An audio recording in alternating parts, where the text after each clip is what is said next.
Next question from the lady side. Good evening, everybody. My name is Amuta. I am working in Indian Embassy. So I have a lot of questions, but for time being, I am saying little bit questions. So in Islam, why there is no caste system? Yes, sister. Okay, my second question. Sister, ask the first question. After I reply, then you can ask the second question. Okay, fine. Give me the answer. Sister asked the question, why in Islam there is no caste system? Because in Islam we believe that all the human beings are equal, unlike in Hinduism. Okay. Quran says in Surah Hujurat, chapter 49, verse number 13, Ya ayyuhan nasu inna khalaqnakum min zakarin wa unsa wa ja'alnakum shu'uban wa qaba'ila lita'arafu inna akramakum indallahi atqakum inna Allaha alimun khabir. O humankind, we have created you from a single pair of male and female and have divided you into nations and tribes so that you shall recognize each other, not you shall despise each other. And the most honored in the sight of Allah subhanahu wa ta'ala is the person who has taqwa. The criteria for judgment in the sight of Almighty God for a human being to be superior to the other human being, it's not sex, it's not caste, it's not color, it's not wealth, it's not age, but it is taqwa, it is God consciousness, it is piety, it is righteousness. The only way one human being can be superior to the other human being, it's not by wealth, it's not by age, it's not by sex, but it is by piety, it is by God consciousness, it's by righteousness. Unlike Hinduism, when we read the Vedas, it's mentioned that Almighty God, He created the Brahmin class, the learned class from the head. That's the first caste. Then He created the warrior class, the Kshatriyas, from the chest.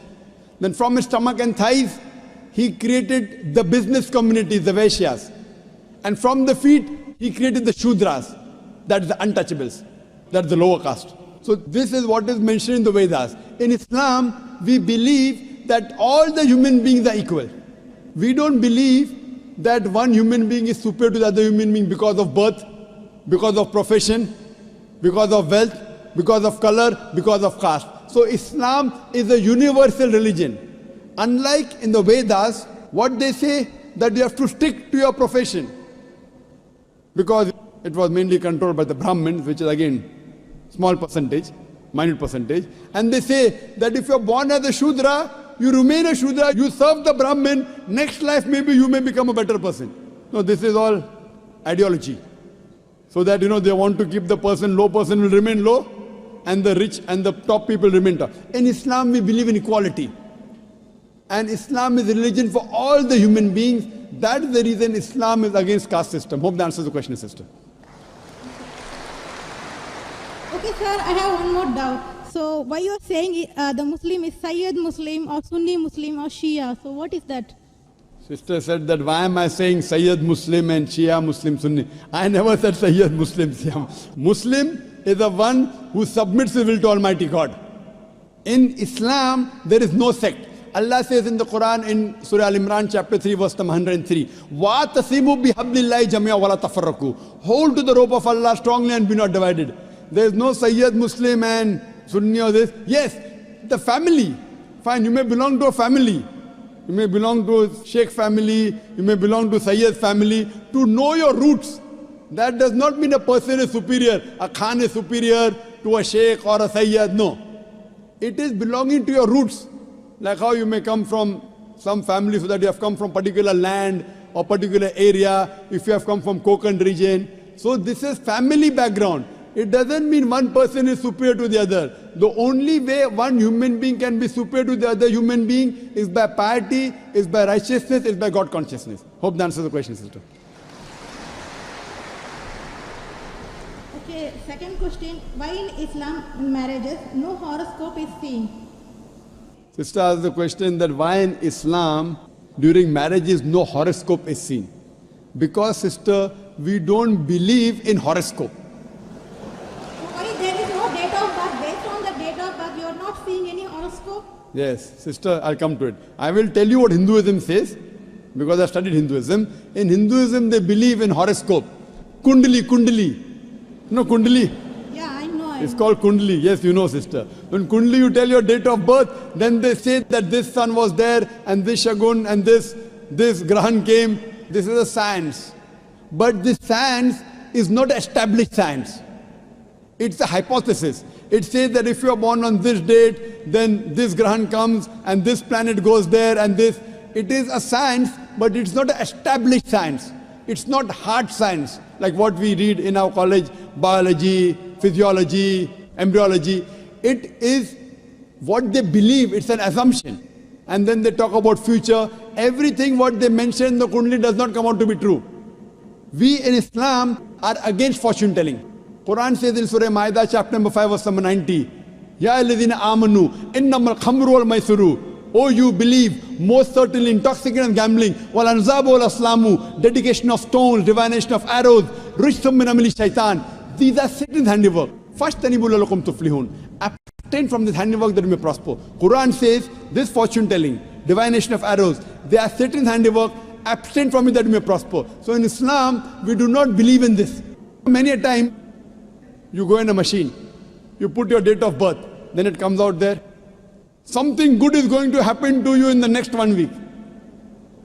Even if 100 bad things happen, one good thing will surely happen. The next person goes, it comes horoscope, something bad is going to happen in the next 1 month. So these are statements that are made which are so ambiguous. And all this, parrot goes and picks up a chit, and you come to know your kundali or what your future. So in Islam, we don't believe a parrot can pick up and tell you what is your future, or by reading the palm, or looking at the stars. Islam is against this. And many a time, you get fooled into believing that it is true. And there was a research done that once a psychologist, he was teaching a class of 100 students. And after 1 week, he said, now I have understood your background, everything. I will write about each individual person, about his past and everything. But don't open the chit until I tell you. So he wrote to all 100 students details about the past. Then he said, okay, now open the chits and give me gradation. How much am I accurate? Believe me, more than 95% of the students said the professor was more than 90% correct. The secret was the professor wrote the same thing for everyone. These are such ambiguous statements. What we have to realize is that Islam is against fortune telling, against knowing about the future. That's the reason there's no kundli required. If the kundli was there, yet we find that so many marriages are being broken in Hinduism. Why? What we believe that we have to choose our life partner. And our beloved Prophet Muhammad Sallallahu Alaihi Wasallam said, it's mentioned in Sahih Hadith, that whenever you choose your life partner, you look for 4 things. Beauty, wealth, nobility, and virtue. The best is virtue. The best to choose from a life partner is a virtuous life partner, not kundali. Whether born in October, September doesn't make a difference. The virtue should match. That's the reason a woman in Islam, sister, is called as a muhsana. Muhsana in Arabic means a fortress against the devil.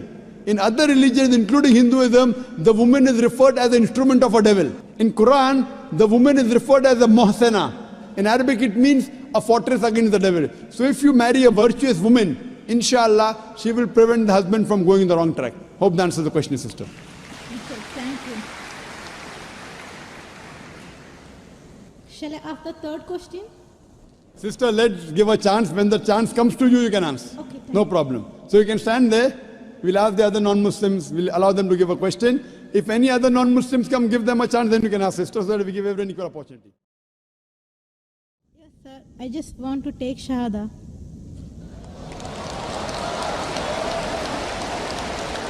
MashaAllah.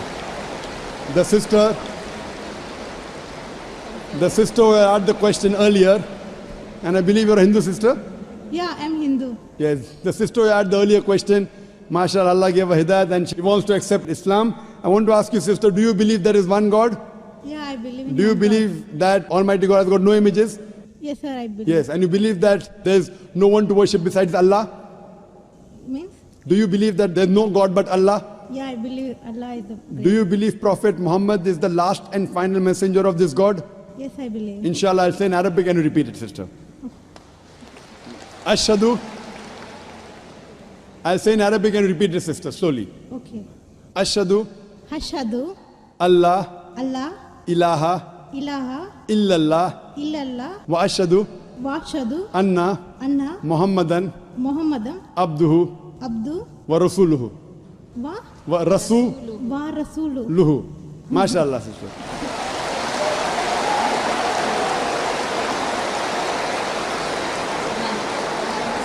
Sister, I'll just say the translation. I'll just mention the translation, sister. You just repeated the translation, which will be much more easier. I bear witness. I bear witness I bear witness that that there is no God there is no God but Allah, but Allah and Prophet Muhammad and Prophet Muhammad is is the messenger the messenger and servant of Almighty God. and Servant of Almighty God. servant of Almighty God. MashaAllah, sister. You are a Muslim. May Allah Subhanahu reward you. And may Allah grant you Jannah. And sister, as I mentioned earlier, if you have any question, any queries, please don't feel shy. You can contact the local organizations here. If you have any questions, you can even send an email to our organization, islam@irf.net. We have a ladies wing which takes care of any questions, any queries, any problems you have. And sister, see to it that as you keep on learning whatever about Islam, slowly and steadily. Main thing is Iman, believing. The practice keeps on coming slowly and steadily. Whatever you learn, you can ask questions, you can keep on following, and slowly, inshallah, you can keep on following all the tenets of Islam. Thank you very much, sister. Sir, is there any organization which can teach me how to pray, how to do all the things? I'm sure there is an organization, Darul Bir.